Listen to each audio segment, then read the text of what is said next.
Sports put together a very good article predicting the best and worst case scenarios for all the NFC teams in the upcoming season. That is just around the corner. I cannot wait. Here's a look at the potential best and potential worst records for a few of the teams we're going to discuss. The Cowboys 12-4 or 4-12. The Eagles 13-3 or 3-13, and then the Seahawks 14-2 or 8-8. So of the three teams I just mentioned, Skip, the worst case scenario, we're focusing on the negative here. Which team is it most likely to happen for? Stephen, the obvious choice is my Dallas Cowboys, and I'll tell you why. Not just the loss of Deion Scandrick yesterday, as I'm calling him now. Stop it. Orlando Scandrick. God bless you. When I look at my Dallas Cowboys schedule, it ain't easy.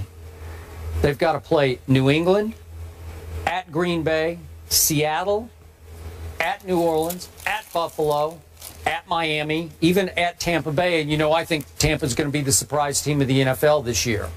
It's a much easier schedule to me than the Eagles' schedule. But the reason I'm not doubting my Cowboys is because we got Tony Romo and the Eagles don't. I don't know who the Eagles have at quarterback. God bless Sam Bradford. I hope he can stay upright the whole year. But even if he does, is he the answer in Chip Kelly's offense? I have my doubts. We can go down the rest of the litany of quarterbacks they have on their roster. We can make jokes about Tim Tebow, but I won't. And it brings me to the Seattle Seahawks. To me, if I had to pick a team most likely to collapse this year, quote unquote, to fall, as this says, to 8-8. What was it? It goes from 14-2 to 8-8 for Seattle, I think it was. Seattle, yep. Yeah, okay. 8-8. So the most likely to go to 8-8 would be the Seahawks. Super Bowl loser syndrome. What you have talked about the whole offseason. The internal dissension over the decision to throw the football instead of handing to beast mode on the final play of the Super Bowl. That can have a lingering effect on a team with so many strong personalities in the locker room. Now, I'm just doing worst case here. But we know Cam is holding out. That can have a negative impact on a team and on a player when he finally does sign, report, whatever he's going to do. He could be behind and get off to a bad start. Earl Thomas is coming off a serious surgery. Can he get right and stay right? We don't know. He's a high collision player. Richard Sherman decided not to have surgery on his, I think it was his elbow or his arm.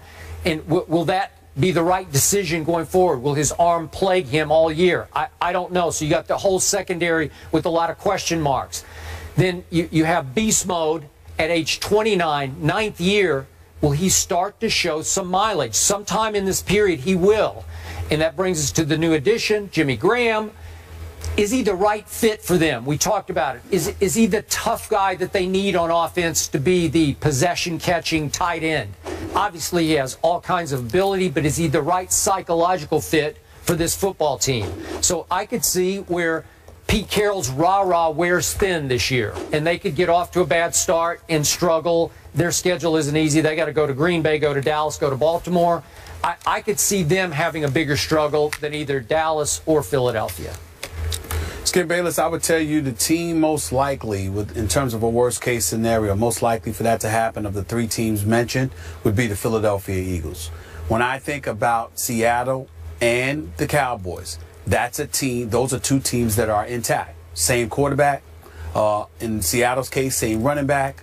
And the addition of a guy like Jimmy Graham, who I think would be tremendous for Russell Wilson. The defense is returning. Got to make sure they re-sign Cam Chancellor. Give that brother his money. He deserves it. And he's the ringleader on defense, Legion of Boom. In the case of the Dallas Cowboys, yeah, you've had some injuries, but you also had some guys returning like a Sean Lee. Rolando McClain ultimately will return. You look at the addition of Greg Hardy, Randy Gregory, those guys, and the pass rush they expected to have. I don't see them falling to 4-12. Plus, you got Tony Romo. You still got Dez. You still got Jason Witten. You still got Cole Beasley. You still got Terrence Williams. You don't have DeMarco Murray. That's going to be a problem for you. You'll just throw the football more. That doesn't mean you'll fall way off the wagon. Just means you may not be 4-12. It just means you're not going to be 4-12. But when you look at the Philadelphia Eagles, Sam Bradford, question mark as to how long he'll last, coming off of 2 straight ACL surgeries. Yeah, they got DeMarco Murray and Ryan Matthews running the football. We understand that. questions at receivers. Even though Aguilar, along with Jordan Matthews, is big time, they still got a lot to prove because they're both relatively young, and now they're going to be the focal point. You don't have an experienced veteran like Jeremy Maclin out there. You know, don't get me started with Riley Cooper. And so when you look at it from that perspective, along with the fact that the Eagles had one of the worst pass defenses in the game, yeah, you added Byron Maxwell, and you added Walter Thurman III, and I get all of that. But are they enough to bring you from, what was it? I mean, what was their defense? Their defense was ranked 28th overall, second to last against the pass. How much of an improvement can you really expect them to make? I think those are the legitimate question marks right now. I think it's undeniable, and I think you have to look at it from the perspective that if there's a team that can fall apart before our very eyes, it's the Philadelphia Eagles. I don't believe they will do it. I still think they got a shot. They probably could win the NFC East, but in terms of just this question as a worst-case scenario kind of thing, if you're going to pick the Cowboys, the Seahawks, or the Eagles, I say there's a greater possibility for the Eagles to wet the bed than anybody else. Molly, this is a rare day on First Take because my partner, my brother from another mother, actually said some nice things about my Dallas Cowboys. Some positive, upbeat, and correct things about my Dallas Cowboys. Because he's in L.A. He's happy. I guess so. Laid back, the sunshine. He's feeling good. He's got his blazer on. He's chilling. It's kind of true. It's right? kind of true. Yeah. Kind of true. La la. We don't call, you know, the fellas, we don't call it Los Angeles or L.A. We call it La La. Okay, so you know, you enjoy La La.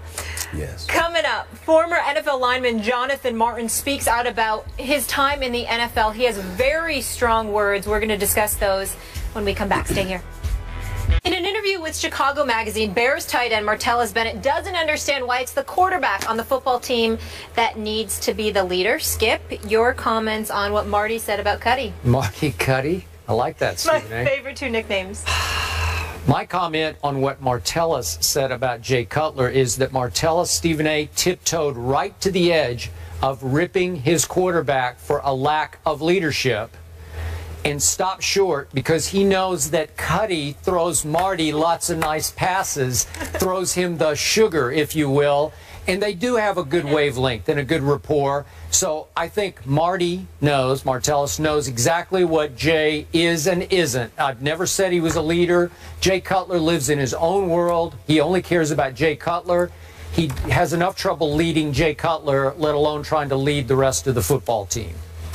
Well, you can sit there and say he's ripping the quarterback. I just think he's speaking fact. He understands that in a great sports town like Chicago, they have a leaderless quarterback situation. And that's really what this comes down to.